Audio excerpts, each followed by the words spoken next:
My Country by Faiz Ahmed Faiz. An introductory note on the poet. Faiz Ahmed Faiz was a well known revolutionary poet from Pakistan, and he was also a prominent left leaning philosopher. Faiz was a prominent and rising member of the Progressive Writers Movement (PWM), an outspoken Marxist communist and a longtime collaborator of the Russian backed Communist Party. In 1962, the Soviet Union awarded him the Lenin Peace Prize.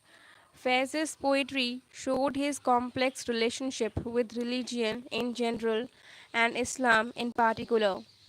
Despite his repeated accusations of atheism by the political and military establishment, yet the Sufi traditions of South Asia inspired him. The government of Prime Minister Liaquat Ali Khan controversially accused Faiz of being the main organizer of the plot against Ali Khan's government, which had the support of the left wing military patron Major General Akbar Khan.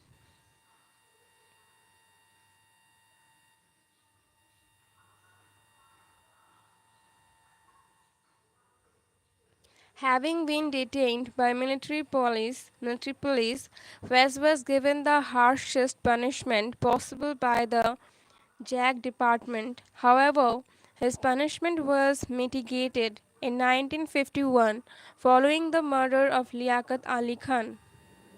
His alias was Faiz. He was born in Sialkot, Punjab in 1911 and attended church mission school there for his primary schooling.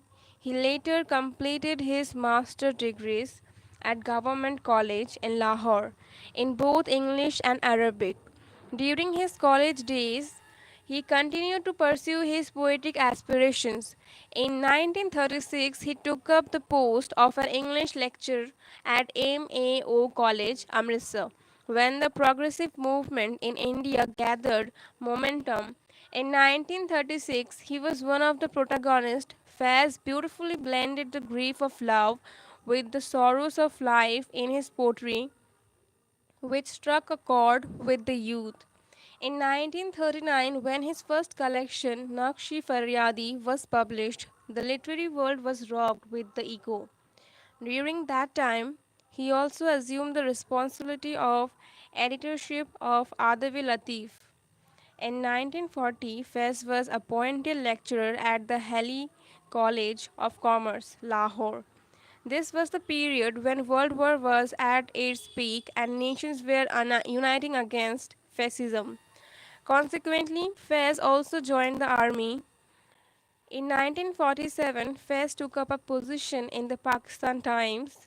After that, he was promoted to editor of Imroz and won awards for his journalism work as well. He started advocating for labor rights after Pakistan was established and was later named vice president of the Trade Union Federation. He took part in the ILO Geneva Conference as a representative of labor. In accordance with the Pakistan Safety Order Act, Faiz was detained for the Rawalpindi case on March 9, 1951. His second collection, Daste Sawa, honors his time spent incarcerated in a jail in Hyderabad. Ghazals were the foundation of Faiz's poetry at first, but he gradually turned his focus to a nazm. Among progressive poets, he is regarded as a master of both genres. He enjoys the same level of admiration in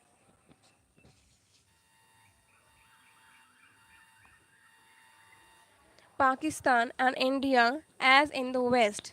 Several languages have been used to translate his ghazals. He was felicitated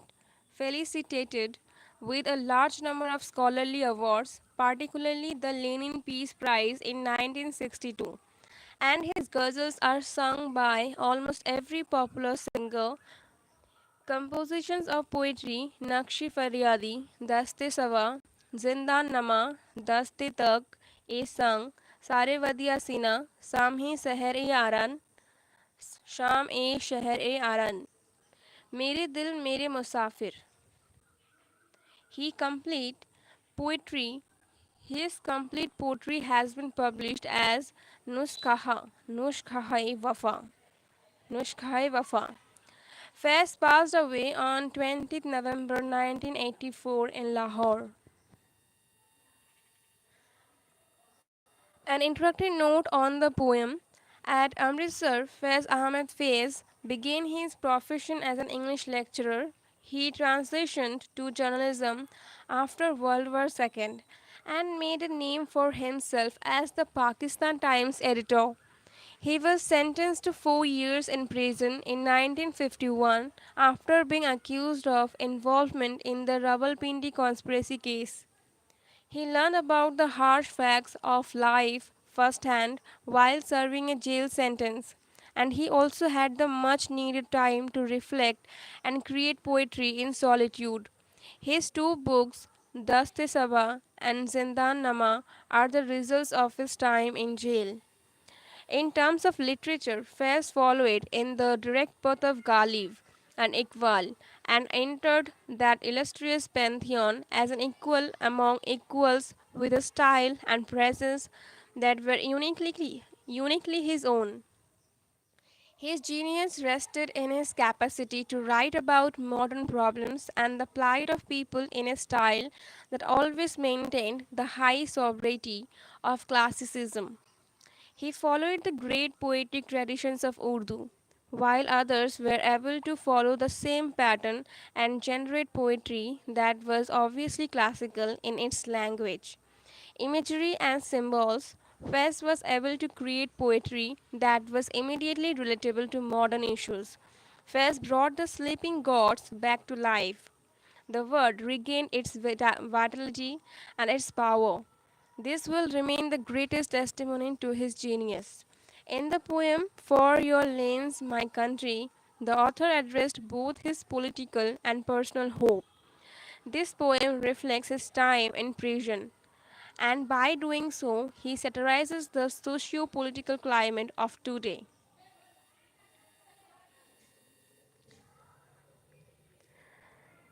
Summary of the poem. From the very outset of the poem, For Your Lanes, My Country, our poet Faiz Ahmad Faiz expresses his deep concern for his nation, that is Pakistan. He bore a deep love and devotion in his heart for his country, for his nation.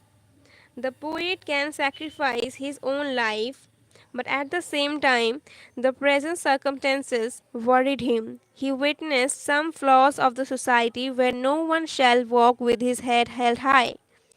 Here the lovers are afraid and they are sneaking out from each other for the sake of their safety. The poet doesn't understand the reason why the people are put in prison and the stray dogs are free to roam about. Faiz was very Faiz was very much aware of the facts happening around him. He noticed that his dear friends became a power seeker and corrupted. They corrupted all the systems of society for their interest. Faiz called them apologists of tyranny. The poet arose a few questions about justice and leadership. He is puzzled as to whom shall he seek protection, and from whom he anticipates justice. But the people who live in their memories are not bothered by these tyrants, as they know the way of living happily day and night.